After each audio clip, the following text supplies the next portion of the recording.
First off is the bid for the Pickens Watershed Protection Plan monitoring. As most of you know, we've discussed this about the last 2 or 3 months. We have already got one monitoring station there, and as the future go forward for Pickens County, we're going to have to put in another one in an agreement. But I'm going to read this letter from Richard Osborne.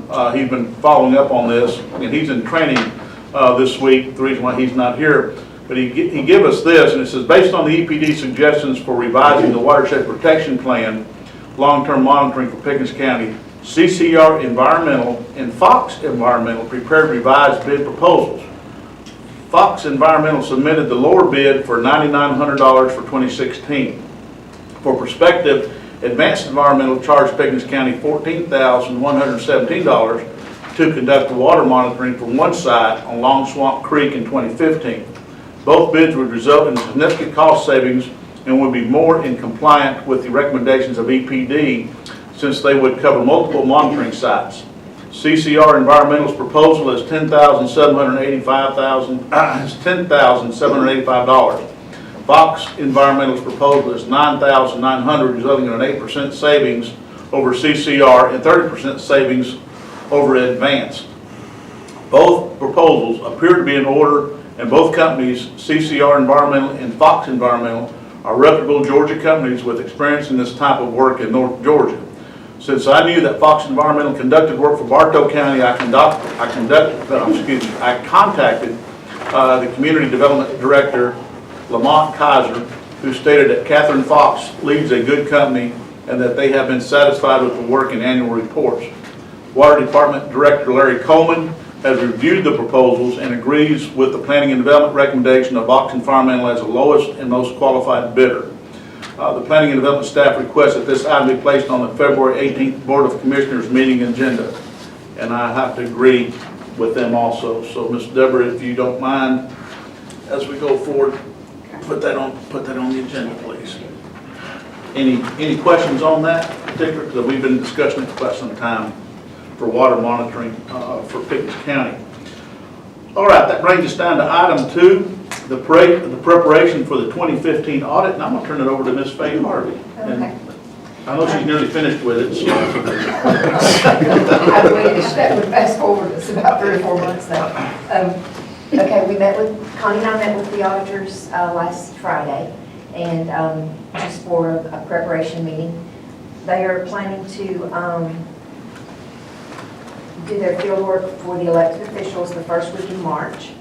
And they'll be here and go to the courthouse with all the elected officials, and of course the tax commissioner and the sheriff's office. And then they will do, at that time, they will also do some testing transactions here.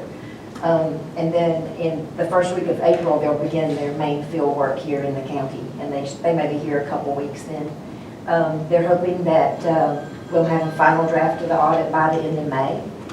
And it has to be finalized and filed by the end of June. So the only additional cost this year, we will have to do a single audit since we had the federal money from the Tape Depot grant. It's over $750,000, so we will have to do a single audit, and also the fee to set up the implementation of that GASB 68 that puts the pension information, the unfunded liability of the pension on the balance sheet. That's going to take some extra work. So that's the only additional fees that we should have. And that being said, on the GASB 68, with the commissioners revamping the retirement plan for the employees of Pickens County, that should put that item to rest for quite some time.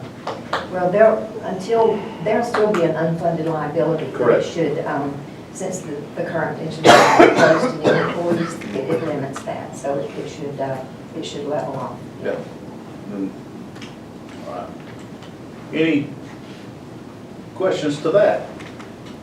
I want to apologize again. Miss Becky Denny is not here today. She is with her family off in Florida. Needless to say, we're all so just a little jealous with the weather being warmer down there. But I know she's missing it. She can watch it on the on YouTube here in just a little bit, maybe if she gets it together. But any other questions on the 2015 audit coming up? All right, that brings us down to item number 3, discussion concerning Pickens County being the fiscal agent for Family Connections. Faye, I'm going to turn it back over to you again on that one. Okay. With the Family Connections is a fully funded grant program, and normally either the county board of commissioners or the board of education has to be the fiscal agent. The county's been the fiscal agent, I think, since 2000, I know since 2013 at least, I think maybe 2012. They took it over from the Board of Education. That grant is, we do front the money quarterly, but we're paid back as soon as the grant reimbursement is filed. We get the money within a couple weeks. The grant amount is $45,000, so it's not a great deal of money, and it's a really good program. I have no objection to the county being the fiscal agent. On this particular grant, when the checks come in, the checks to reimburse Pickens County come directly back to Pickens County? Yes, they do. They come directly here. And it's the exact amount of the expenditures that were spent in the previous quarter. And I guess my comment goes to the fact that do all grants throughout the state or federal government come back to Pickens County, or they come from different departments? The reimbursement grants that we get directly are, of course, the fiscal, the Family Connections grant. The judicial grants do not come here. There's a VOCA and a VAWA grant through the district attorney's office that comes directly here, and then we just pay it out to them. But the judicial grants are handled by Stacy McClure, the grant administrator at the courthouse. And those funds do go directly to them. They have their own checking accounts. So they are audited. They are audited. Okay. Any questions or discussions on that? Good. Okay. Jerry? No. All right, that brings us down to the number 4th item. Sloan, I'll put you on the spot. Give us an update on the upgrade of 911. Now, what he's going to talk about is most everybody here knows that we have to do our 5-year upgrade plan for the 911, and that process has started for the building out back. Can you tell us how we're coming along with it? Basically, we're at the point that we have basically signed our contract with our vendor that we're going to be using, AT&T and Interact system. We've also already purchased our furniture. Basically, we're just in a waiting process. We've got it all tore out, ready for that equipment to come in. When it comes in, the only thing left we've got to do is the flooring. We've got to finish out the carpet downstairs, and then basically they'll bring the equipment in, or the consoles that the guys and the gals will be working off of. They'll bring them in, and then they'll bring the actual computer system, the CAD system in itself.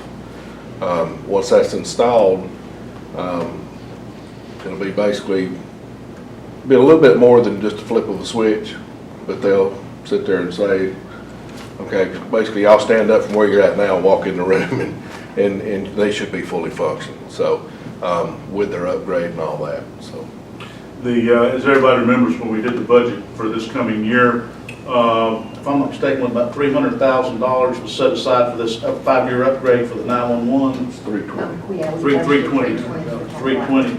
So it is not something that has surprised us. We knew it was coming along. So it's been quite a few years since we've done this type of upgrade.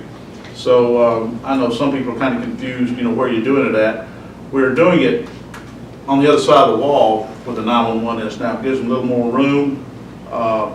I would be glad sometime we'll get it done. We'll show the paper and maybe invite No Pickens and the Pickens County Progress to take pictures and all. But it is a overall, they call it a 5-year upgrade, with the computers and all having to be replaced, about a $320,000 project that was budgeted. So we should be able to keep it pretty close to that budget scheme. What little remodeling we do to repainting and new carpet and all for the individuals that work down there. Right. The cost for the upgrade was right around $300,000. Yeah. For just the equipment and the CAD system, the program and all that. The other $20,000 is just the remodeling of just basically the downstairs and the center itself. There'll be instead of where they come in now, everybody comes in one place. We actually have moved the operations chief, Miss Christie Eastwood here. We've moved her office, and basically the public can come in when they want to pull records or whatever, and they want to meet with her. They'll just basically knock on the end of and they will never come into the 911 center. Basically, if they were to come in where they are now, the way everybody comes in, they'll walk directly into the 911 center. So we just don't want the general public just being able to walk in. Of course, it has to be a secure building, so you have those issues to deal with. And but the layout that we've got, we're excited. I'll tell you, I'm excited. I think the project's going well. Knock on wood. You know, there's normally some hang-ups, and right now we hadn't had one. So hopefully that just didn't jinx us. Well, we've been in that, y'all have been in that building since 2006. Since you all have been in there hasn't been much done to the building since that original putting that thing together. So this is a, new carpet, refreshing the paint. To give everybody a heads up, the furniture, the workstations that were there were original to Pickens County previous to 2002, maybe 1999. Pardon? 2004. 2004. So that furniture it's been moved, twice, I think, in its lifespan. We are not going to throw that furniture away. We are going to use it upstairs in the EOC, so we've got a double life for it. So, anybody got any further questions or comments to that point?